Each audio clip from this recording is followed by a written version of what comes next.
Dr. Daniel, kan just now you mentioned about mesenchymal cell, ya. Sebenarnya di negara lain juga banyak pakai stem cell yang lain, ya. Mereka tuh selalu mempermasalahkan kenapa mesti mesenchymal cell. Is there any reason that why our government in Malaysia that only approve mesenchymal cell? Okay, bukan saja kat Malaysia, sebenarnya kat kebanyakan negara di dunia, kita researcher fokus kat mesenchymal stem cell untuk 3 reason. Pertama, mesenchymal stem cell merupakan stem cell yang membentukkan kebanyakan organ kita.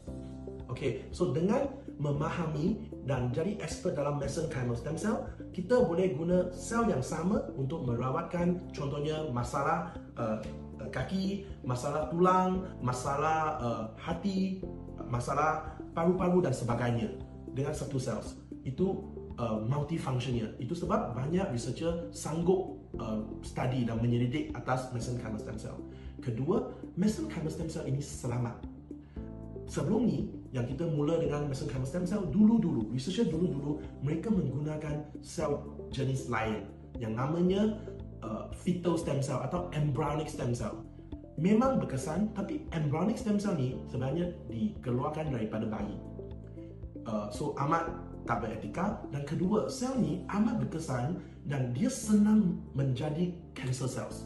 So itu kurang bagus. Itu sebab kita tak guna embryonic stem cell dan kita fokus kat mesenchymal stem cell kerana dia selamat. Dan ketiga, dia senang diuruskan. So kita boleh membanyakkan sel tu dengan senang tanpa membuat banyak chemical atau letak banyak-banyak ingredient yang tidak perlu.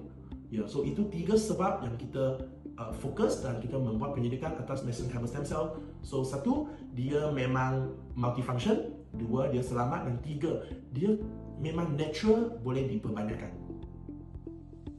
Okay, baik. Dr. Daniel, let's say saya sebagai pasien mau buat stem cell ini, stem cell therapy ini. Terus saya bingung, dokter. Begitu tiba di tempat stem cell-nya, bagaimana saya melihat itu quality yang bagus, ya. Sebagai orang awam, saya mendengar itu selnya masih aktif, keaktifannya masih di atas 95%, ya.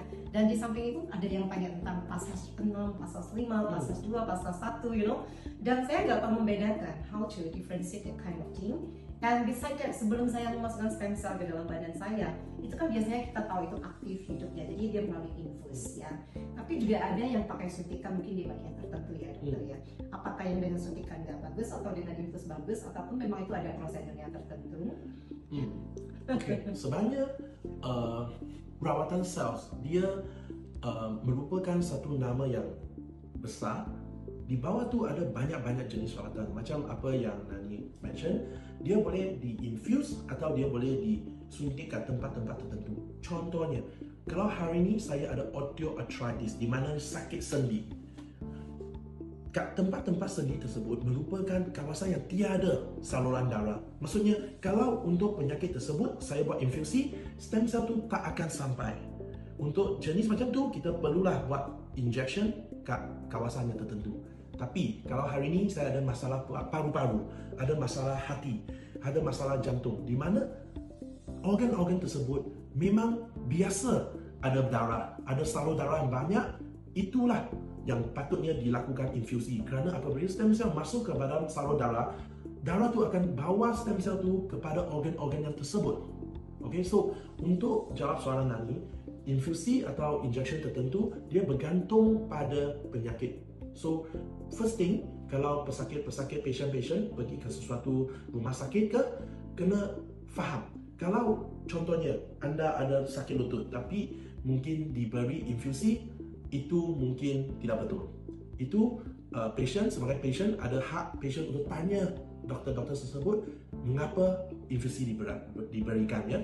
Kedua, sebelum menerima apa-apa jenis rawatan stem cell ke regenerasi ke, wajib, dan saya ulangi, ini sangat penting, wajib mengadakan body screening untuk pastikan tiadanya cancer marker.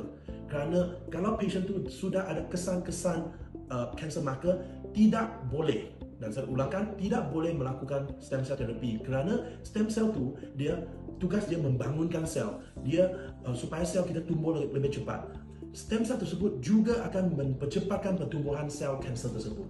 Itu kedua yang patient kena ambil tahu. Sebelum buat apa-apa rawatan, wajib dan perlu adanya blood test untuk pastikan tiada cancer marker. Yang of course, yang akhirnya setiap sel yang dilakukan dalam CGMP, dihasilkan dalam CGMP, wajib ada COA, Certificate of Analysis. Bolehlah kita anggap ini sijil kehadiran stem cell tersebut. Di dalam COA itu sudah menyatakan semua QC test, dari mana sel ni datang, berapa sel ada, passage berapa, QC berapa, sel yang hidup berapa, semua dinyatakan dalam sijil kelahiran tersebut yang kita namakan COA, Certificate of Analysis. So patient-patient wajib tanya rumah sakit untuk sijil tersebut untuk pastikan sel yang anda infuse mempunyai QC yang sepenuhnya. Itulah 3 poin yang saya boleh bagi. Waduh, thank you so much Dr. Daniel, I got the answer. So sekarang kita udah pintar karena stem cell itu mahal. Jadi kita mesti hati-hati kalau kita mau membuat stem cell